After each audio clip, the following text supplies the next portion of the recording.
Hello friends, welcome to KGS IAS English YouTube channel and I am Shubham Sharma, your economy faculty. As you all are aware of this fact that we are discussing economic survey series, and today we will discuss chapter number 10, environment and climate change, build a resilient, competitive and development driven India. Friends, this particular topic is extremely important because whenever the countries are talking about their economic growth perspective, development aspects, they usually don't talk a lot on their environmental aspect. And after the Paris conference, this environment aspect is becoming a forefront or most crucial aspect for any economy. India also aware of this fact, and India started their own environmental missions to support this particular objective. The objective of India is to have net zero carbon emission by 2070. India had taken a lot of steps for it, whether it is sustainable development goals, whether it is international solar alliance. So in this chapter we will first discuss what are the key measures whole world and India is follow for the environment conservation, what are the challenges associated with it, and in last we will discuss the Shanti Act, that is most important topic for this year's prelims as well as for mains. So let's start the session. First of all, let's talk about the introduction part. The introduction part of this chapter start with a very important word, that is inflection point. This inflection point is extremely important to know the basics of this particular chapter. This inflection point is very important to understand that the world understand the climate change and climate policy is undergoing a fundamental shift. I'll tell you a simple thing before before explaining the word inflection point. Usually when what I can say, 10-15 years before, if anyone asks to any country what is your how you are protecting your environment, what are your environmental goals, how you are taking your economy towards the path of environment development, so they are just saying one thing, that we are shifting to more to the renewable energy, we are reducing the carbon emission, we are focusing on long term development horizon for environment protection. This is earlier theories. But in the present world, the countries realize this fact that shifting to renewable energy is also not that easy. Because with shifting to renewable energy also required a lot of infrastructure, a good financial amount. Apart from that, it also have some limitation aspects. So this inflection point talk about the shift of economies from this theory that if we shift to renewable energy or if we reduce the carbon emission, we are contributing for the environment development, we are focusing on sustainable development. So this particular theory is actually now changed, and this change is known as inflection point. So earlier climate action was framed in a relatively simple and linear manner, where countries believe that increasing renewable energy capacity and reducing emission would automatically lead to smooth transition towards a sustainable future.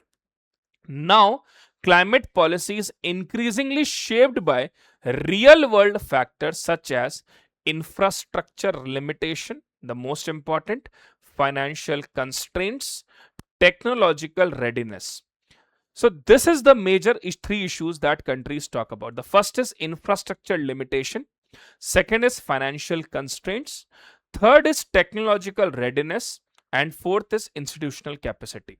So countries are now understand this fact that with infrastructure limitation, financial constraints and technological readiness, we can understand this concept that only shifting to renewable energy or expanding the renewable energy capacity will not be suffice. Then this has created a gap between ambition and implementation. Very important point. Usually the countries have the ambition that we will reduce this emission, carbon emission by this much level, we will shift to renewable energy by this year, and so on. But with this change in infrastructure limitations, financial constraint, technological readiness, now the countries realize that there is a huge gap between ambition and implementation. So countries may announce ambitious climate goal, but their ability to achieve those goals depend whether they have necessary systems in place. So this is the introduction of this chapter, which talk about inflection point. Now, gap between climate ambition and operational reality. Again, very important. Many countries, as I mentioned before, 10-15 years before, they thought that if we increase the solar capacity, if we will start the electricity production through turbines, if we install solar panel, everything will be sorted. But now this is not a case. Actually, all these things also required a lot of infrastructure, like storage capacity, like maintaining power backup system, managing fluctuations in supply. All these are essential for meeting the to reducing the gap between ambition and actual sufficiency, or actual actual efficiency. So this gap arises between, because climate transition is not just about policy announcement, but also transforming entire ecosystem. So shifting from fossil fuel to renewable energy required not only installing solar panel or wind turbines, but also upgrade electricity grid to have ensuring storage capacity, maintaining backup power system, and managing fluctuations in supply. If these supporting systems are not developed, the transition can lead to instability rather than sustainability. Because आपने ये सोचा कि solar panel लगा लेंगे, turbines लगा लेंगे और काम हो जाएगा, नहीं. इससे अगर आपने इसके साथ में better storage capacity, backup power system, managing fluctuations की जो प्रॉब्लम होती है उनको नहीं देखा, तो यही चीज आपको बहुत बड़ी प्रॉब्लम भी दे सकती है. So this mismatch between ambition and capacity is visible across many countries, specially those who attempted rapid transition without adequate preparation. Now let's take a simple case study of few countries. Let's take the case study of Netherlands first. So Europe has been at the forefront of capital action, climate action, and aggressively expanded renewable energy capacity. But even the advanced economies are facing the problems. How come? Let's take the example of Netherlands.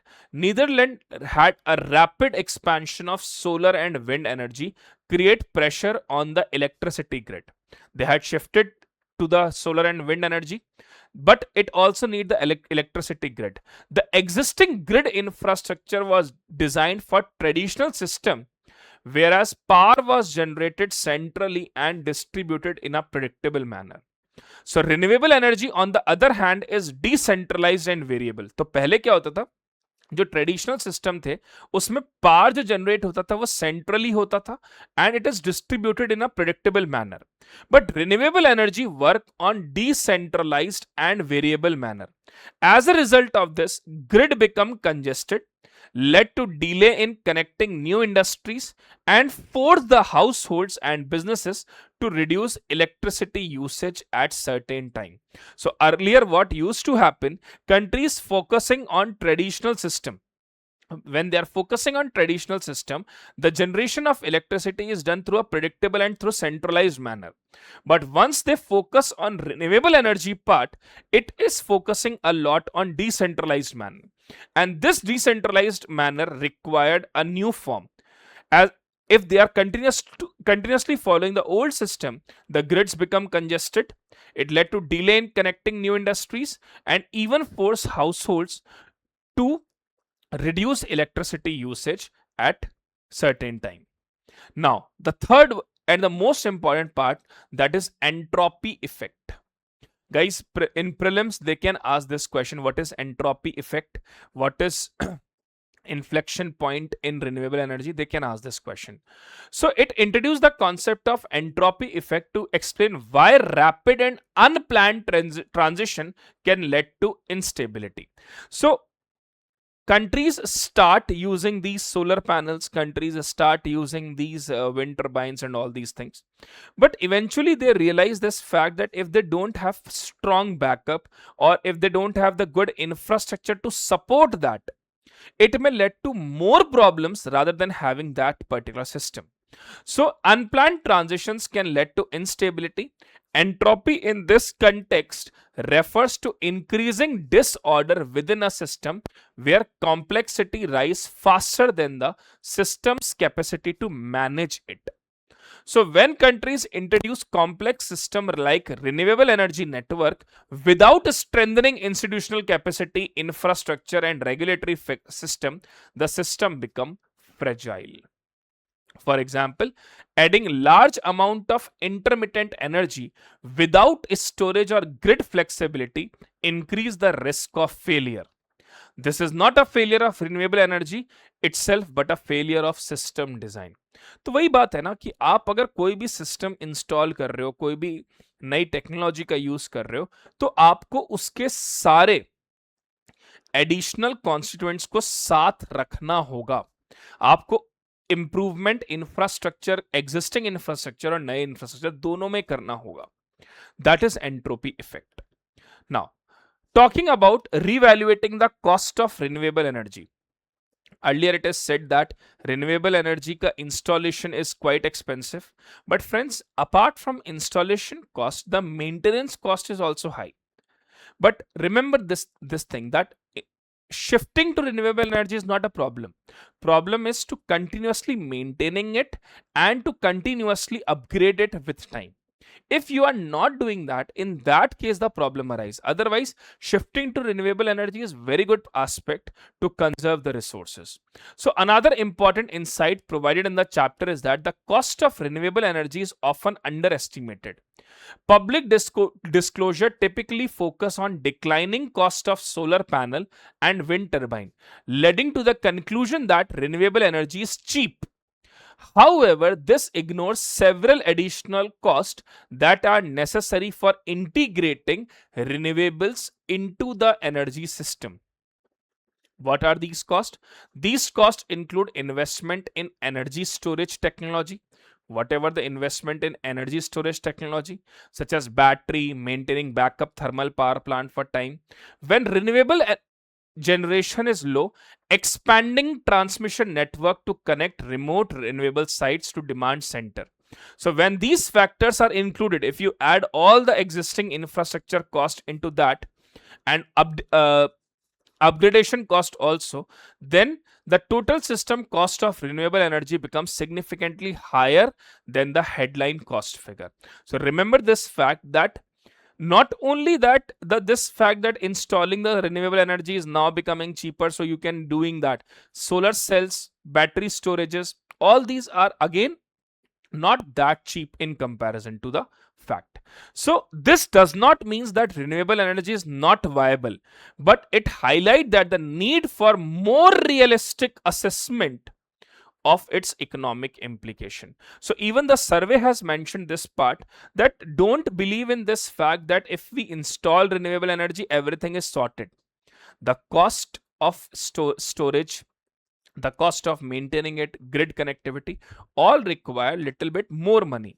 So don't get confused with that initial cost is this much and now we are free from every form of burden. It's not like that. But it also support this view that focusing only on this aspect, that renewable energy is of no use, then why should we focusing on this thing? This is not mentioned here.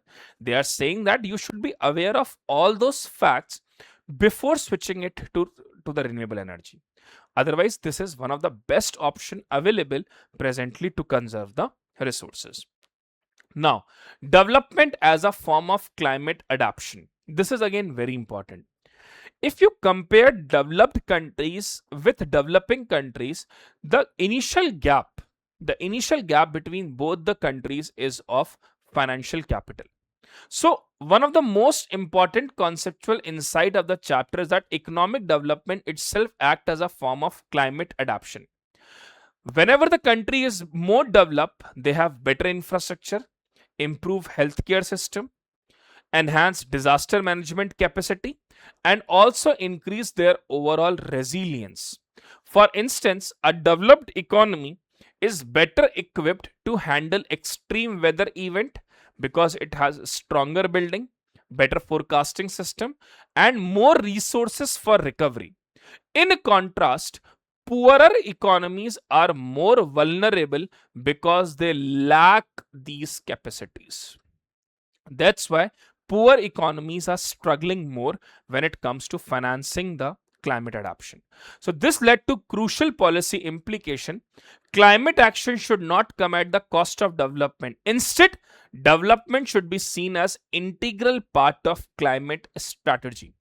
So if we are talking about the climate strategy, developmental aspect is the most important, and growth and sustainability are not mutually exclusive. They are complementing each other. That is the meaning of development of a climate adaptation. Now, let's talk about India's climate strategy. What we had discussed till now, it is just the introduction of this particular chapter. Now, let's focus on India's climate strategy. India's climate strategy is focusing majorly on three parts. First is adaptation, second is mitigation, and third is financial realism. These three are important, and that's the main question, friends. Adaptation. We all are aware of this fact that India is highly vulnerable to disasters, risk, flood, drought, and all these major issues, heat waves. So, in that case, how India is adapting themselves with these things? Second, how India is mitigating these aspects, and how India financially realize this fact that how we can cover all these disaster. We can't avoid, we cannot, what I can say, we cannot avoid them. They may happen, but we can reduce the effect or impact of these disasters. So India's approach to climate change is based on balancing multiple objectives, including growth, energy security, and environment sustainability. The strategy is built on three core pillars. First is adaptation. It is given priority because India is highly vulnerable to climate risks such as flood, drought, and heat wave. Adaptation measures provide immediate and localized benefit, making them essential for protecting livelihood. So adaptation is very essential to make India protect their livelihood. Second, mitigation. Mitigation efforts are pursued in a balanced manner. India is expanding renewable energy and improving energy efficiency, but it is not compromising its development need or energy security. India focusing a lot on renewable energy and improving energy efficiency, but India is not compromising its development need or energy security. This reflects a pragmatic approach that recognizes the constraint faced by a developing economy. India को पता है ये बात कि हम renewable energy पर focus कर रहे हैं, हम एनर्जी एफिशिएंसी के ऊपर फोकस कर रहे हैं, लेकिन हम कॉम्प्रोमाइज नहीं कर सकते हमारी कंट्री के डेवलपमेंट नीड्स को और एनर्जी सिक्योरिटी को. और ये बहुत अच्छी बात है. It's a very good fact that you are realising where you are and what are the problems your country is facing. That's a very good thing. Then, third, financial realism is central to India's strategy. Global climate finance has been insufficient, forcing countries like India to rely more on domestic resources. India has developed innovative financial instruments such as green bond and sustainable finance to support climate action. Through green bonds, bonds are issued, people invest on that, then that particular fund is used for green infrastructure. Those who are investing in it get the interest or returns, good returns on that. But sometimes these green bonds also turn into the greenwashing aspect, when you are realizing the money for the protection of environment, but you are using that money and for your industrial purposes, which actually led to more carbon emission. So India's climate strategy is focusing a lot on financial realism as well. Now, adaptation as the core of India's strategy. Adaptation forms the backbone of India's climate policy. The country faces significant climate risks that directly affect agriculture, water resources, health, and infrastructure. Therefore, adaptation is not optional but quite essential. So, globally, there is a large gap between funding required for adoption and funds actually available. Estimates suggest that hundreds of billions of dollars are needed annually, but only a small fraction of amount is currently mobilized. As a result, India has adopted a model where adaptation is integrated into developmental planning and financed through public expenditure. India also realized this fact that focusing on all these aspects require a lot of money. So India currently adopt a measure which integrate its development planning and finance through public expenditure. So India's adoption efforts are guided by National Action Plan on Climate Change, which include multiple mission covering areas such as agriculture, water, health, and urban development. So they build the resilience across the different sectors and treating rather they use these aspects together in coordination with each other, take them integrated form rather than treating climate change as a separate issue. Then, what is the role of ecosystem in adaptation? Even the nature also give us many ways through which adaptation can be done. So the chapter also emphasized the role of natural ecosystem in climate adaptation. For example, mangroves act as a natural barrier against coastal erosion and storms while also serving as a carbon risk. Program like mangrove restoration not only protect the environment but generate employment and support livelihood. This highlight an important concept. Ecosystem are not just environmental asset but also economic and protective infrastructure. So if you invest more in their conservation, invest more in their protection, it will have a multiplier effect. Then state level adaptation strategies and decentralization of climate action. So this chapter emphasizes on climate adaptation cannot be effectively implemented through a purely centralized approach. ये बात सही भी है. ये जिम्मेदारी सिर्फ centre की नहीं हो सकती कि एनवायरनमेंट को कंजर्व करो, रिसोर्सेस को प्रॉपर्ली यूटिलाइज करो. ये तो डिसेंट्रलाइज है ना. We all are the responsible citizen of this nation. We all should try to conserve the resources in best possible manner. So rather than a purely centralized approach, it should be in a decentralized manner where states should also take the responsibility for adapting these strategies. And from states, it will pass on to local level at panchayats and municipalities and to us also. So climate risks are highly location specific, meaning that different regions faces different type of vulnerabilities. Obviously, coastal areas will face different problems. Desert areas will face different issues. So coastal area faces the risk of sea level rise and cyclone. Arid regions faces water scarcity, and urban areas face heat stress and flooding. So we should not focus that one size fit all policy is not effective actually. Rajasthan have different issues. Andhra Pradesh had different issues. Tamil Nadu had different issues. Okay. So you cannot make a centralized policy for everyone. So that's the reason there is a need of decentralization for this aspect. To address this, India had developed a state action plan on climate change. These plans are designed to translate national level climate objectives into state specific strategies. Each state identify its own vulnerability, prioritize the sector and design target intervention. So the importance of state action plan on climate change lies in the ability to align climate policy with local development needs. So instead of treating climate change as an external or additional concern, a state should integrate all these aspects in their planning for agriculture, water management, urban development, and disaster resilience. And this is the most needed thing in the present time. So it should not be taken as a thing that कि हमें environment conservation के ऊपर अलग से कुछ करना है. नहीं यार. Whatever you are planning for agriculture development, for water management, for urban infrastructure, align everything and every aspect of this with climate resilience, climate protection. Then it will have a holistic positive reflections in future. Then case studies of adaptation. Let's take up example of Ahmedabad. Ahmedabad heat action plan is one of the most prominent example. Ahmedabad, being a major urban center, faced increasing frequency and intensity of heat waves. Instead of treating heat waves as an isolated event, the city developed a comprehensive response system.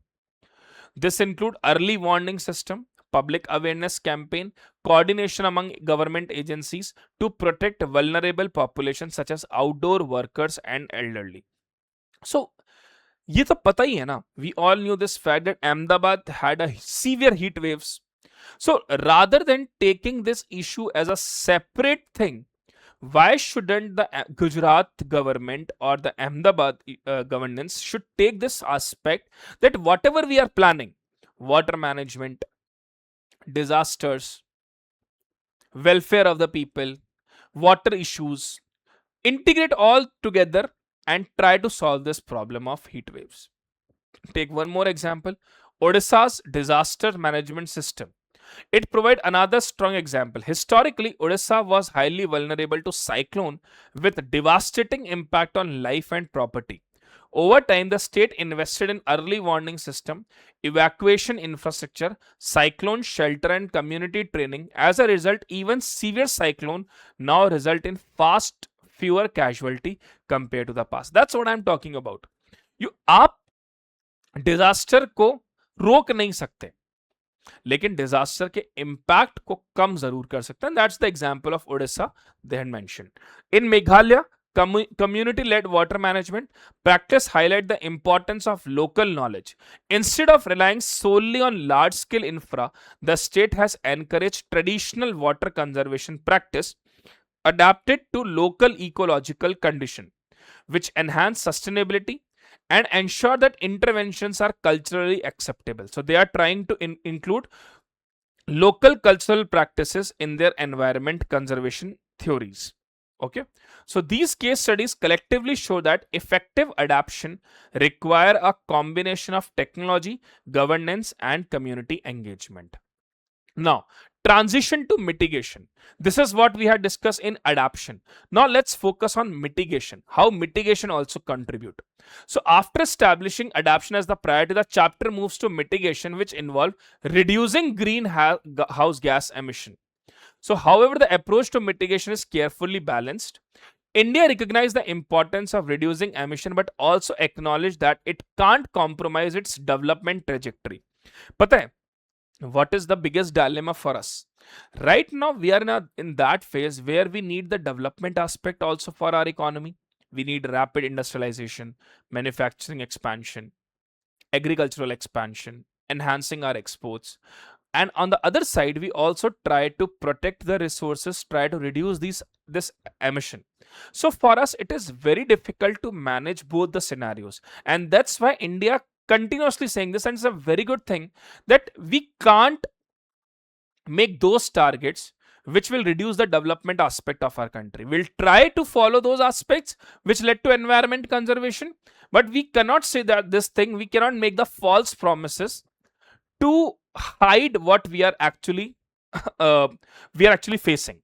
So developed countries historically contributed more to emission and have greater financial and technological capacity to transition, whereas developing countries must balance climate action with economic growth.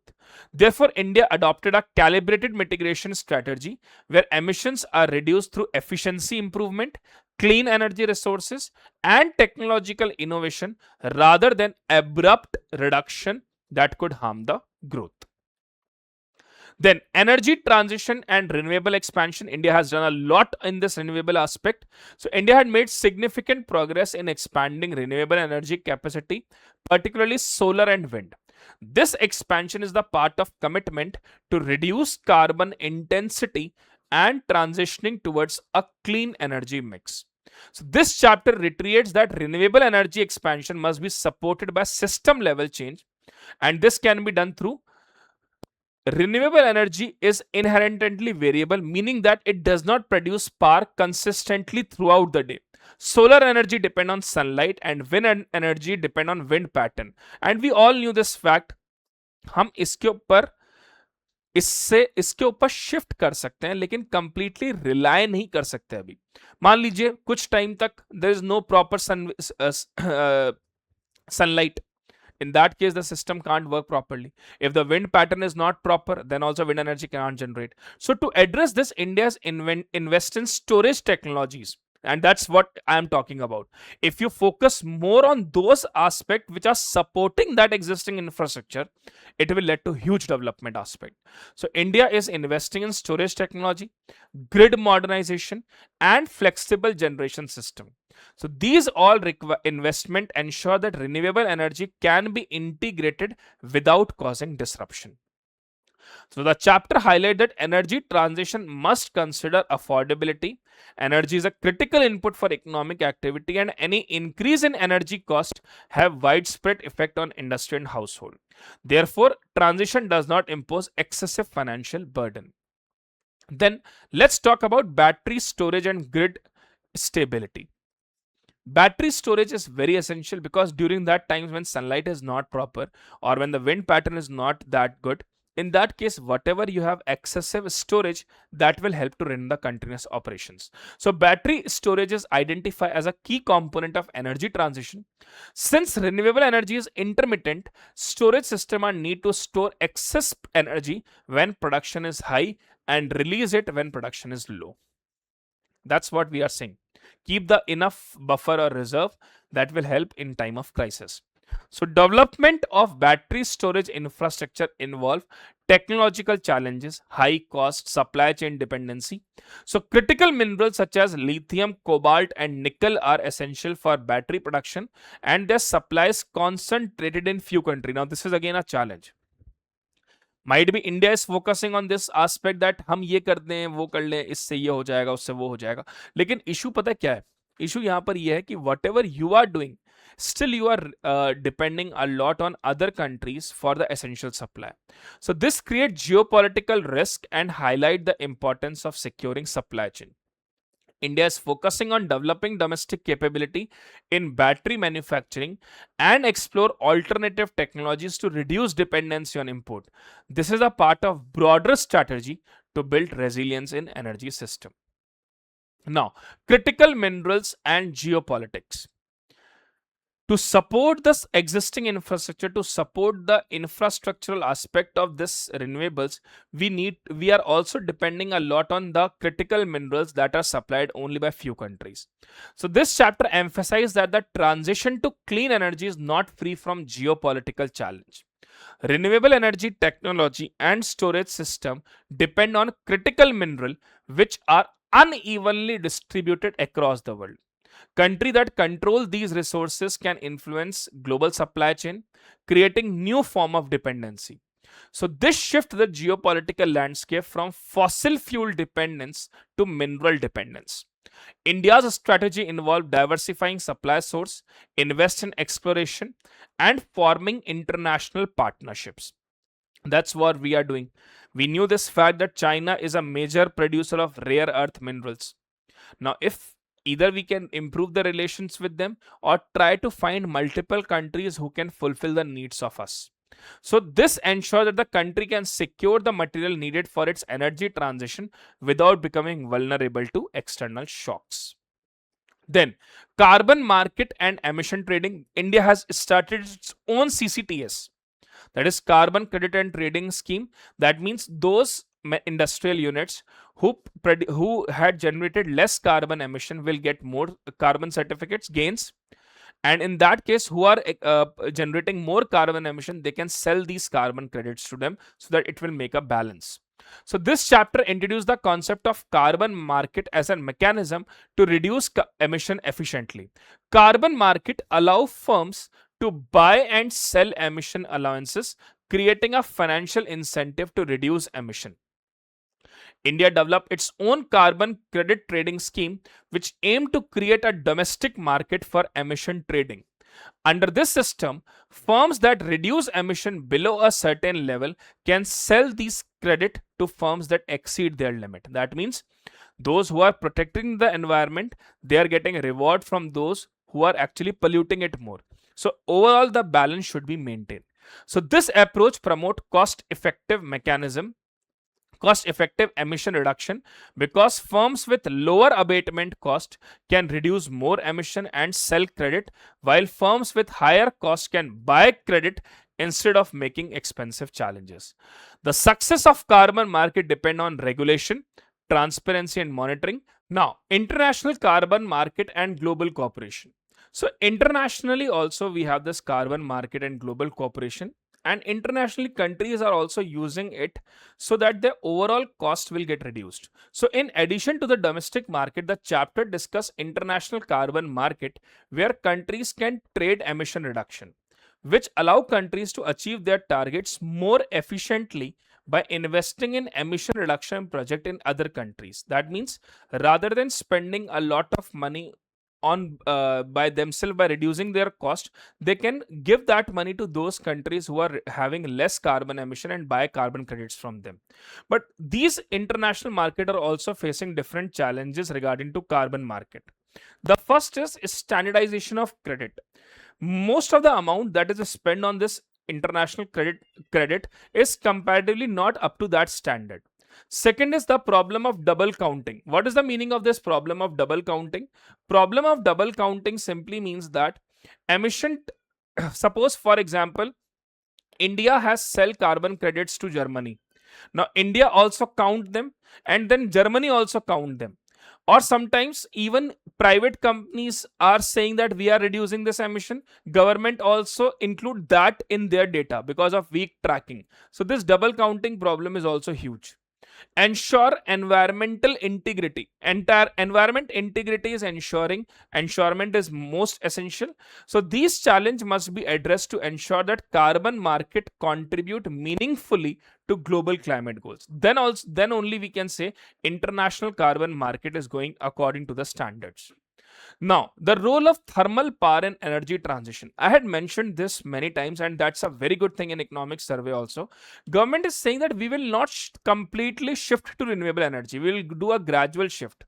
Because if you are completely shift to renewable energy and without depending on fossil fuels sources, then in that case, because of huge population, country may face the energy crisis. So it's always better to realize the things, have a realistic targets. So thermal power, particularly coal based generation, remains central to India's energy system.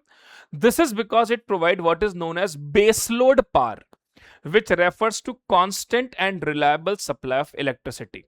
So renewable energy sources are intermittent and cannot guarantee continuous supply because of solar, because of less of sunlight, or because of different wind patterns. Therefore, thermal power act as a stabilizing force in the energy system. Without it, fluctuations in the renewable generation could lead to grid instability. Another important factor in the scale of India's energy demand. As a developing economy, India required large amount of energy for industrial growth, urbanization, and improving living standard, which required a mix of energy resources. So the chapter argued that premature phase out of thermal power could lead to economic disruption. Therefore, the transition must be gradual, allowing for renewable energy system to develop, storage technology to develop, and grid infrastructure to develop. So energy transition must balance sustainability with reliability and affordability. Then climate finance, structural challenge and reality. To develop the renewable system, to shift towards this renewable system, the climate finance should be adequately being provided. So climate finance is one of the most critical constraint in global climate action. Developing countries require large amount of capital to invest in mitigation and adaptation. And if you don't have that funds, then in that case it will create a double blow problems. So one of the major issue is the high cost of capital in developing countries. Interest rates are very high because the risk is more.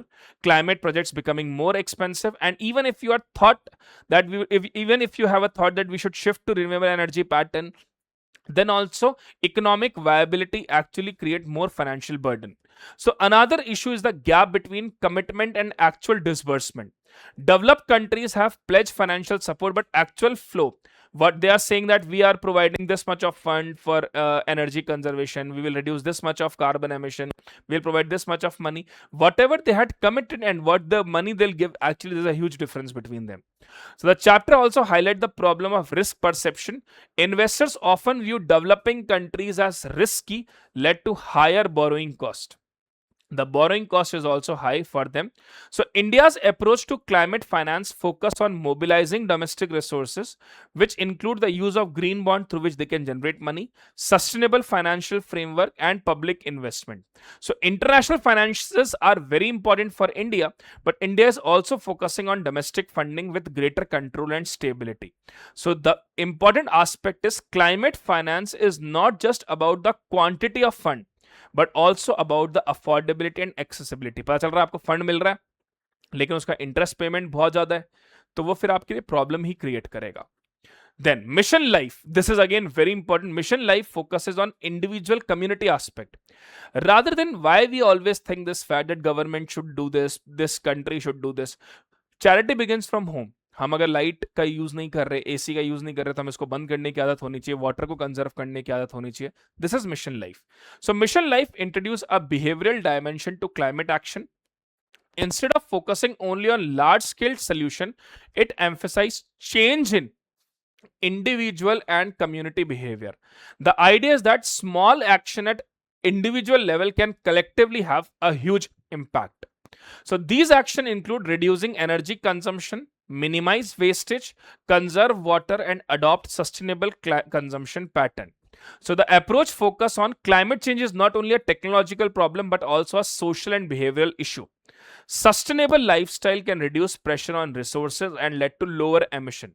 So mission life focus on promoting the idea of pro-planet people. This is very important. Triple P. Pro-planet people encourage citizens to take responsibility for environment protection, and it goes from bottom to up approach to climate action, supporting the top-down policy. As I mentioned, that conservation should start from our side. हमें ही अपनी तरफ से start करना होगा. Cumulative effect उसका बहुत बड़ा आएगा. Then SHANTI Act. Friends, this is the most important topic for prelims as well as mains. This is the first time the government open up the atomic energy for the private companies. So the act allow private companies to operate nuclear power plants, ending the union government's exclusive control over the sector, which mark a structural shift in India's atomic energy government model. Second, supplier indemnity and removal of right of recourse. This is the most important point. That means the act channels liability entirely to the operator and remove the operator's right of recourse. Those who are supplying the materials, they are not liable now. The liability is rest on the operator. Even if the damage or the any disaster caused because of the supplier's material, then also the liabilities of operator. So this means supplier cannot be sued for defect in equipment even if such defect contribute to an accident. Then liability gap and challenges to the act. Civil Liability Nuclear Damage Act. The operator's liability is capped between 100 crore for small plants and 3000 crore for large plant. The total liability for a nuclear accident, including the center's contribution, is capped at 3900 crore. The act also omit clause 46 of the act, limiting victims' ability to seek remedies under other law. That means whatever the remedies they can take under this act only. They will not take the help of any other law or act under this. So it provides a legislative framework for Atomic Energy Regulatory Board, but its independence is limited as members are selected by a committee constituted by Atomic Energy Commission. So whatever the issues, whatever the complaints, whatever the problems, all are taken care by Atomic Energy Regulatory Board, but their independence is also limited as the members are selected by a committee constituted by Atomic Energy Commission. This is very important point. So conclusion, India is actually in a dilemma to support the development aspect and reduce the pollution, carbon emission also. So we are in the between of that. So this chapter ultimately present climate policy as a complex balancing act between environment, sustainability and economic development. India's strategy should be to prioritize adaptation, pursue balanced mitigation, and recognize financial and technological constraint. So countries should integrate climate action with development planning so that growth and sustainability should go together. It should also highlight the importance of sequencing infrastructure readiness and institutional capacity to support this overall program. So the key takeaway is that climate action must be realistic. This is the very important part. It should be realistic, inclusive, and development oriented, where the successful transition not only required technological solution but the financial innovation, institutional strength, and behavioral change of the people. Let's discuss some of the question. Statement 1. Climate transition requires system level change beyond just increasing renewable energy capacity. True. अगर आप सिर्फ renewable energy capacity पे focus करते रहोगे तो उसके जो बाकी के सपोर्ट की चीजें वो सब वीक हो जाएंगी. This is true. Renewable energy sources such as solar and wind are intermittent and require supporting infrastructure like storage and grid balancing. True. Expanding renewable energy alone without strengthening grid can lead to system instability. तीनों statements सही हैं, and second and third is explaining one. Because renewable energy capacity can be increased only when you have good backup, when you have good strengthening system and supporting infrastructure. So both 2 and 3 are correct and explain 1. Question number 2. Consider the following statement regarding climate finance. Developing countries face higher cost of capital, making climate projects more expensive. True. Climate finance commitment by developed countries have fully met global requirements. No, they hadn't met. This is the wrong statement. Financial accessibility is as important as the volume of fund. This is true. Funds तो हैं, लेकिन अगर accessible ही नहीं है तो problem हो जाएगी. So 1 and 3 are the right ones. Question number 3. Consider the following statement regarding India's climate strategy. India prioritizes adaptation due to its high vulnerability to climate risk. True. India follows a strategy of immediate elimination of coal. No, we are gradually shifting to renewable sector, not eliminating it. Not eliminating the coal-based power. Development is considered important component of climate resilience. This is true. So 1 and 3 are correct. Question asked about incorrect. So C2 only is the right one. Then Mission Life promotes sustainable lifestyle and behavioral change. This is true. National Action Plan on Climate Change integrate climate concerns into sectoral development. True. MISTI program expansion of thermal power. No, it is for mangroves. It is for mangroves protection and conservation. So third is wrong. Only 2 are the correct one. So friends, this is in chapter number 10. I hope you got a good insight of chapter number 10. If you really like this video, mention in the comment. Do share, subscribe our channel. Thank you so much. Now we'll move to chapter number 11 in the next session. Thank you and God bless you all.